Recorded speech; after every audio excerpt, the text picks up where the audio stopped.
Hello everyone. आज देखेंगे UP special paper 6।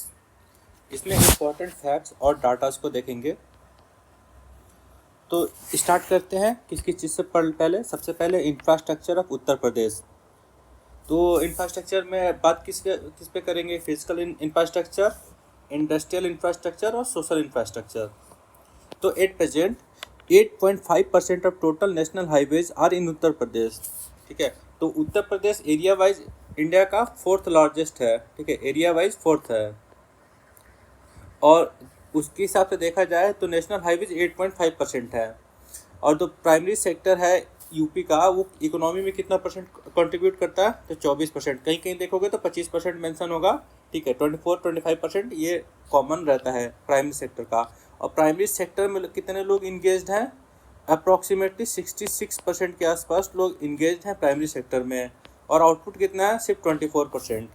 ठीक है, फिर जो सेकेंडरी सेक्टर है उसमें आउटपुट कितना है? 27%। और जो टर्शियरी सेक्टर है वो 49% इकोनॉमी में कंट्रीब्यूट करता है। सबसे कम लोग टर्शियरी सेक्टर में इन्वॉल्व हैं और सबसे ज़्यादा इकोनॉमी में कंट्रीब्यूशन टर्शियरी सेक्टर का है। अब देखते हैं फिजिकल इंफ्रास्ट्रक्चर क्या क्या है यूपी में। तो एयरपोर्ट्स, यूपी में 10 एयरपोर्ट्स हैं। और शायद इन एक बार नंबर थोड़ा देखना पड़ेगा 10 एयरपोर्ट्स, क्योंकि ये अभी कुछ एयरपोर्ट जैसे है, अयोध्या का एयरपोर्ट नया बना था। ठीक है, ये नोएडा का एयरपोर्ट अभी चल रहा काम। ठीक है, तो मेन इम्पोर्टेंट है कि यूपी में 5 इंटरनेशनल एयरपोर्ट्स हैं। ठीक है, 5 इंटरनेशनल एयरपोर्ट मेन इम्पोर्टेंट वही है, उन्हीं पर ध्यान देना है। तो एक है लखनऊ का, एक वाराणसी का, एक कुशीनगर का, और एक अयोध्या का, और एक नोएडा का। ये 5 इंपॉर्टेंट है, बाकी को तुम ये इग्नोर कर सकते हो। हाँ, और अभी पहले प्रयागराज वाला उतना यूज़ नहीं होता था, बट अभी इसे महाकुंभ के टाइम पे प्रयागराज वाला काफ़ी ज़्यादा एक्टिव हो गया था। और यहाँ पे भी काफ़ी इशूज़ देखने को मिले थे कि प्रयागराज जाना है दिल्ली से तो किराया काफ़ी ज़्यादा बढ़ गया था, क्योंकि महाकुंभ में डिमांड थी। तो इस पर भी एक लोगों ने ऑब्जेक्शन रेज किया था कि अगर ज़रूरत है लोगों को उस टाइम पे किराया इतना ज़्यादा बढ़ा देंगे तो फिर वो ऐसे एयरपोर्ट का फिर फ़ायदा क्या रह जाएगा अगर कॉमन लोग एक्सेस ही नहीं कर पाएँ। तो ये इमेज है, इसमें क्या क्या है? इसमें एक्सप्रेसवे दिखाया गया है। Ganga expressway phase 1, Lucknow international airport, Purvanchal expressway, Gorakhpur expressway, Gorakhpur airport. इसमें एक्सप्रेसवे और एयरपोर्ट का मैपिंग है ये, तो ये एक बार देख लेना। फिर आता है कि रेलवेज यूपी में क्या कितने रेलवेज हैं, क्या है, उसके बारे में देखते हैं। तो यूपी जो है लार्जेस्ट रेलवे नेटवर्क और ये रेलवे डेंसिटी का होम है। यहाँ पे रेलवे डेंसिटी कितनी है? 40 किलोमीटर है। और नेशनल एवरेज कितना है? 20 किलोमीटर पर 1000 स्क्वायर किलोमीटर।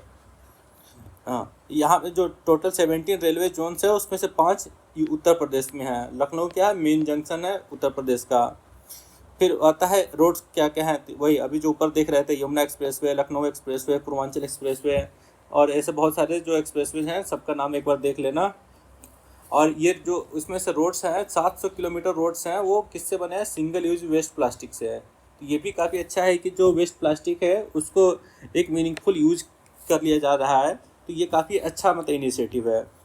फिर वही state of the art expressway framework, वही तो सबसे ज़्यादा एक्सप्रेसवे इंडिया में कहाँ है? यूपी में है। और इससे क्या हो जाएगा? लॉजिस्टिक कॉस्ट काफ़ी कम हो जाएगी। जो टाइम होता है ट्रैवलिंग, क्योंकि यूपी एक बहुत बड़ा स्टेट है, तो जो ट्रैवलिंग टाइम है वो काफ़ी कम हो जाता है। तो ये देख सकते हो इस मैप में सारे एक्सप्रेसवे मार्क्ड है। ये देखो यहाँ पे सारे एक्सप्रेसवे मार्क्ड है। और पूरा यूपी को पूरा ये ईस्ट से वेस्ट पूरा कवर करते हैं। तो देख लेना एक्सप्रेसवेज के सारे ये कौन कौन से एक्सप्रेसवेज हैं, तो नाम हम देख लेना, क्योंकि अगर आंसर लिखोगे उसमें मेंशन कर दोगे तो फिर अच्छा आंसर दिखता है। ठीक है, फिर आता है energy capacity to total installed capacity of the state कितना है देखें जाए। तो थर्मल कितना है? 21,000 मेगावाट। ठीक है, अप्रॉक्सीमेटली लिखना, क्योंकि पूरा एग्जैक्ट डाटा तुमको याद नहीं होगा। तो अप्रॉक्सीमेटली 21,000 मेगावाट या 21 गीगावाट भी बोल सकते हो। हाइड्रो पावर है 3000 मेगावाट, न्यूक्लियर है 289 मेगावाट, और रिन्यूएबल 8000 मेगावाट। रिन्यूएबल में सोलर आ जाता है, विंड आ जाता है, ये सब आ जाता है। मोस्टली यूपी में सोलर ही चलता है। उत्तर प्रदेश सोलर एनर्जी पॉलिसी 2022 टारगेट कितना है? 22,000 मेगावाट जनरेटिंग टारगेट था। और कितने साल के लिए? 5 साल का टारगेट है। फिर आ जाता है telecommunication. More than 96% people of UP have prepaid mobile phones और state has vast postal service. तो कितने पोस्ट ऑफिस हैं? 17,667 और इसको 6 जोन्स में डिवाइड किया गया है। ये उतना इंपॉर्टेंट नहीं है बट हाँ ठीक है, हल्का फुल्का आइडिया होना चाहिए, रफली आइडिया होना चाहिए। फिर इंडस्ट्रियल इंफ्रास्ट्रक्चर क्या क्या है? 15 इंडस्ट्रियल एरियाज़ हैं, 12 स्पेशल पार्क्स हैं, ये 4 ग्रोथ सेंटर्स हैं और इंडस्ट्रियल इंफ्रास्ट्रक्चर डेवलपमेंट सेंटर्स हैं। 23 SEZ है, स्पेशल इकोनॉमिक जोन्स, और 40 IT पार्क्स हैं। फिर एक नॉलेज पार्क है और एक integrated agro food processing zone है जो कहाँ पे बनाया जाएगा? हापुड़ में। फिर इंटीग्रेटेड इंडस्ट्रियल ग्रोथ सेंटर्स कहाँ कहाँ प्रपोज किए गए हैं? कोसी कोटवा मथुरा, ईटा बंथार उन्नाव, बागपत गुलावथी गाजियाबाद में, कुर्सी रोड बाराबंकी चंदौली, ठीक है। और यहाँ पे MSMEs बनाए जाएंगे। और MSMEs में भी यूपी में MSMEs कितने हैं एक बार ये डाटा देख लेना, ठीक है। आई गेस यूपी में 90,000 प्लस MSMEs है। Uttar Pradesh is one of the few states to successfully implement education for all, क्योंकि यूपी में अभी मतलब स्पेशली लास्ट 10 ईयर्स में काफ़ी ज़्यादा मतलब जो स्कूल्स के इंफ्रास्ट्रक्चर हैं उनको इम्प्रूवमेंट में कोशिश की गई है। फिर अमेठी यूनिवर्सिटी है, एक प्राइवेट यूनिवर्सिटी है जो कि नोएडा में बेस्ड है और इंडिया का one of the largest private universities में से एक है। फिर एजुकेशन पे भी यूपी गवर्नमेंट ने काफ़ी ज़्यादा खर्चा किया, 13% जो है बजट का ये किस पर गया है? एजुकेशन में गया है। तो देख सकते हो कि एजुकेशन पे कितना ज़्यादा फोकस है। फिर सेंसस 2011 के हिसाब से देखा जाए तो लिटरेसी रेट इतना था यूपी में, मेल का 77% था और फीमेल का 57.3% था। अभी काफ़ी ज़्यादा इम्प्रूव हो चुका है बट वही है कि एग्जैक्ट डाटा तभी मिल पाएगा जब तक सेंसस होगा। जब तक सेंसस नहीं हो जाता है तो हमको पुराना डाटा ही यूज़ करना पड़ेगा या फिर कोई एक दूसरे किसी ऑर्गेनाइजेशन का डाटा यूज़ कर सकते हो, बट वही होना चाहिए कि थोड़ा गवर्नमेंट ऑर्गेनाइजेशन होना चाहिए या फिर मतलब ट्रस्टेड ऑर्गेनाइजेशन होना चाहिए। यूपी है जो 3 tier public health facility, PHC सबसे पहले आते हैं, प्राइमरी हेल्थ सेंटर्स, फिर उसके बाद हेल्थ यूनिट्स आते हैं और फिर आते हैं कम्युनिटी हेल्थ सेंटर्स और सब सेंटर्स। तो ये इंपॉर्टेंट हो जाता है MMR, मैटरनल मोर्टेलिटी रेट, ठीक है। ये कैसे कैलकुलेट किया जाता है? पर लाख कैलकुलेट किया जाता है। तो 2014 के अंदर 285 था जो कि काफ़ी ज़्यादा था। अभी 2024 में 167 हो गया है, तो लगभग देख सकते हो कि हाफ हो गया है। तो मतलब ये सिर्फ 10 साल में इतना ज़्यादा इम्प्रूवमेंट किया है यूपी ने, तो ये काफ़ी अच्छी बात है। और इसको मगर एग्ज़ाम में अगर इस फॉर्म में मेंशन कर दो, भाई तुमको मैं बोल रहा हूँ कि पक्का है कि इस आंसर में तुमको मतलब अगर आंसर लिखे हो तो उसमें तुमको मैक्सिमम मार्क्स मिल जाएंगे। तो अगर ऐसे इतना अच्छे से अगर डायग्राम बना दो ना एग्जाम में तो तुमको बहुत अच्छे मार्क्स मिलेंगे। फिर वैसे ही इन्फेंट मोर्टेलिटी रेट है तो वो देख सकते हो कि 2014 में कैसा था और 2024 में कितना है। फिर ये proposed by Ayush department to build कितना 1600 health and wellness centre, 500 bed hospital in Ayodhya, क्योंकि अयोध्या एक बहुत बड़ा टूरिस्ट लोकेशन भी है और वहाँ पे लोग आएंगे भी तो एक तो हॉस्पिटल होना भी चाहिए, क्योंकि अगर आ रहे हैं लोग तो कुछ बीमार भी पड़ सकते हैं। और दूसरा है कि यूपी की पॉपुलेशन ऑलरेडी इतनी ज़्यादा है तो हर डिस्ट्रिक्ट में हॉस्पिटल भी होना चाहिए। तो एक अच्छा इनिशिएटिव है कि वहाँ पे एक हॉस्पिटल बनाया जा रहा है।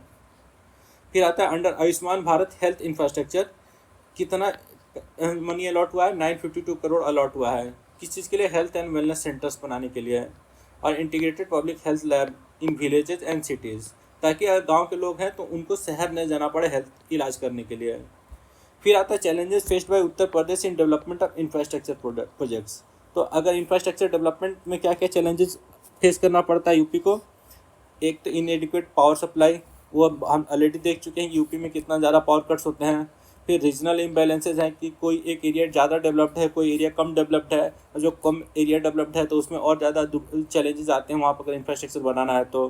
फिर लॉजिस्टिक चैलेंजेस आता है, बजटरी कॉन्स्टेंट्स है क्योंकि बजट हमारा कम है तो, और हमारा जो एरिया है इतना ज़्यादा है, इतना ज़्यादा पॉपुलेशन डेंसिटी है।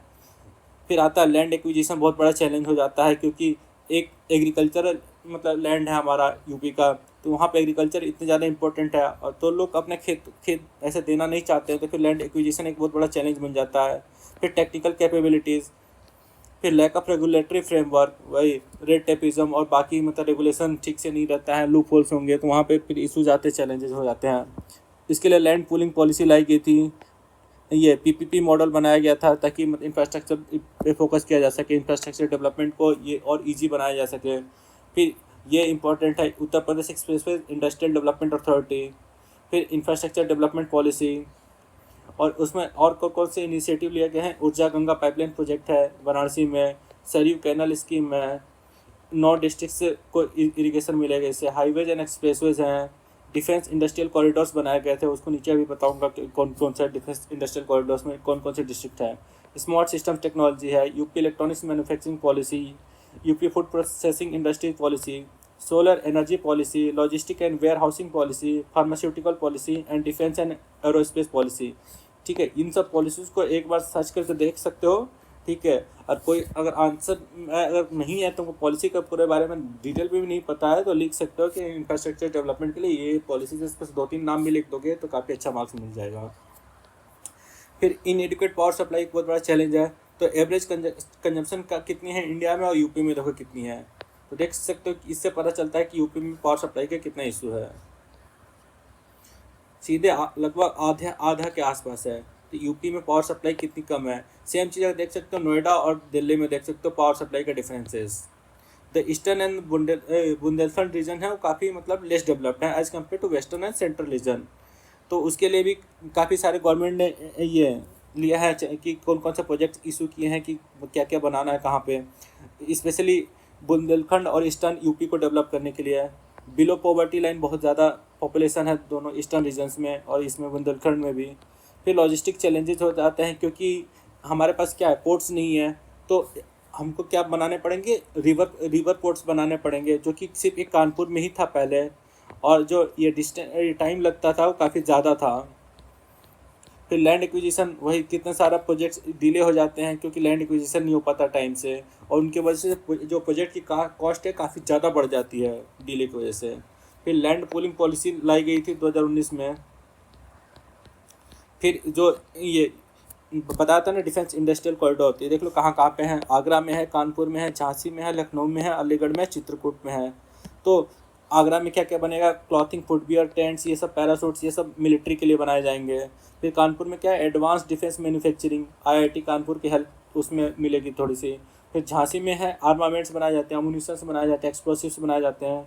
लखनऊ में मिसाइल्स, रडार्स और इलेक्ट्रॉनिक्स, और फिर वहाँ पे डीआरडीओ का हेल्प से बनाया जाता है ये। फिर अलीगढ़ में सेंसर्स और इलेक्ट्रॉनिक चीज़ें बनाई जाती हैं। चित्रकूट में हर्बल मेडिसिन पे ज़्यादा फोकस है और फूड प्रोसेसिंग पे, ये जो कि मिलिट्री पॉइंट ऑफ व्यू से है, नॉट नॉर्मल फूड प्रोसेसिंग, ये मिलिट्री पॉइंट ऑफ व्यू से है क्योंकि अगर वार होती है तो वहाँ पे सोल्जर्स को फूड सप्लाई बहुत ज़्यादा इंपॉर्टेंट हो जाती है, अगर उनको फूड मिलेगा तभी वो फाइट कर पाएंगे ठीक से। तो ये सारे डिफेंस कॉरिडोर्स है, एक बार देख लेना क्योंकि इस पर क्वेश्चन आने के बहुत अच्छे चांसेस हैं। आज के लिए इतना ही, और कुछ चाहिए होगा तो कमेंट सेक्शन में मेंशन कर देना। थैंक यू, सपोर्ट करने के लिए धन्यवाद।